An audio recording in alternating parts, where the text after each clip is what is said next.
आजकल बहुत ज़्यादा सर्दी है और हलवे को बहुत ज़्यादा दिल चाहे किसी का सूजी घर में ना हो तो ये वाला हलवा आप ज़रूर ट्राई करें। बहुत ही मज़े का बनेगा इंशाअल्लाह ताला। और यहाँ पर सबसे पहले मैंने उसके लिए ड्राई फ्रूट जो हैं जो भी मेरे पास घर में है थे वो मैंने थोड़ा सा देसी घी डाल के उनको अच्छी तरह से रोस्ट कर लेना है। और इसके बाद नेक्स्ट जो है दूध ले लिया है, उसके अंदर गुड़ डाल दिया है और गुड़ के साथ और दूध के साथ हम इसकी चाशनी बनाएंगे। अब अगला जो हमने काम किया है वो ये किया है कि देसी घी ले लिया है, कढ़ाई में डाल लिया है और इसमें 3 से 4 चम्मच मैंने आटे के शामिल कर दिए हैं। अच्छी तरह से इसकी भुनाई करनी है। बहुत ही ज़बरदस्त ये हलवा बनता है। सर्दी में आप लोग बनाएं, बच्चों को दें और इससे सर्दी भी उनकी दूर होगी और उनको बड़ी ताकत तवानाई मिलेगी। यहाँ पर देखें इसकी भुनाई अच्छी सी शुरू हो गई है, बहुत ही ज़बरदस्त सी खुशबू आ रही है, गोल्डन सा कलर आ गया है। और यहाँ पर जो दूध और गुड़ की हमने चाशनी तैयार करके रखी थी उसको थोड़ा थोड़ा करके शामिल करेंगे ताकि इसके अंदर जो है वो गुठलियाँ बिल्कुल ना बने।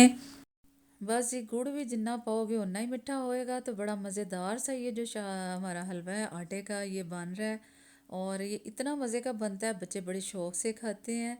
और ज़रूर बना के दें बच्चों को। अब ये थोड़ा थोड़ा करके इसके अंदर दूध डालते जाएंगे, इसको अच्छी तरह से भूनते जाएंगे।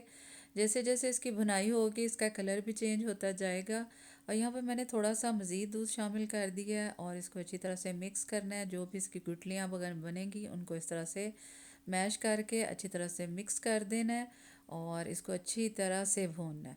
और सबसे मज़े की बात यह है कि दूध वाला आटे का हलवा जो हम बनाते हैं इसके अंदर से आखिर में भुनाई के बाद सारे का सारा घी या ऑयल इसके अंदर से बाहर आ जाता है और उसको आप अलग निकाल सकते हैं। जो नहीं खाना चाहते एक्स्ट्रा ऑयल या घी वो इसको बाहर निकाल दें। बहुत ही शानदार ये बनेगा। अब यहाँ पर जितना भी दूध था वो आहिस्ता आहिस्ता मैंने डाल दिया, सारा शामिल कर दिया है। जितने ड्राई फ्रूट्स थे उनको भी मैंने काट लिया है और वो भी इसके अंदर शामिल कर दिए हैं। बस ये होन हो गया असल भुनाई टाइम। इसको भूनते जाना है, भून भून के इसकी मत मार देनी है बस। खैर बस इस तरह से आपने मजाक करते हुए हंसते खेलते इसको भूनते जाना है और इसकी जितनी अच्छी बुनाई करेंगे उतना ही इसका ज़्यादा मज़ा आएगा और सारे खुश हो जाएंगे। बहुत ही मज़ेदार हलवा जनाब घर में सूजी के बगैर जब आप बनाएंगे आटे का तो बहुत ही मज़ा आएगा। बस ये अंदाज़े से सारी चीज़ें मैंने इसके अंदर शामिल की हैं, दूध भी, नट्स भी और घी और आटा और गुड़, ये सारी चीज़ें बस अंदाज़े से मैंने थोड़ी थोड़ी शामिल कर दी हैं। और ये देखें बातों बातों में भूनते हुए कितना ही ज़बरदस्त सा इसका कलर आ गया है और ऑयल घी इसने बिल्कुल छोड़ दिया है। खुशबू जो है लाजवाब आ रही है, बड़ा मज़ेदार सा ये हलवा हमारा तैयार हो गया है। और सूजी के बगैर आप लोग भी ज़रूर ट्राई करें, बच्चों को बना के दें और चैनल को सब्सक्राइब करें, मुझे सपोर्ट करें। और आप सबका बेहद शुक्रिया। आप सब मुझे दुआ में याद रखें। खुश रहें। अल्लाह हाफ़िज़।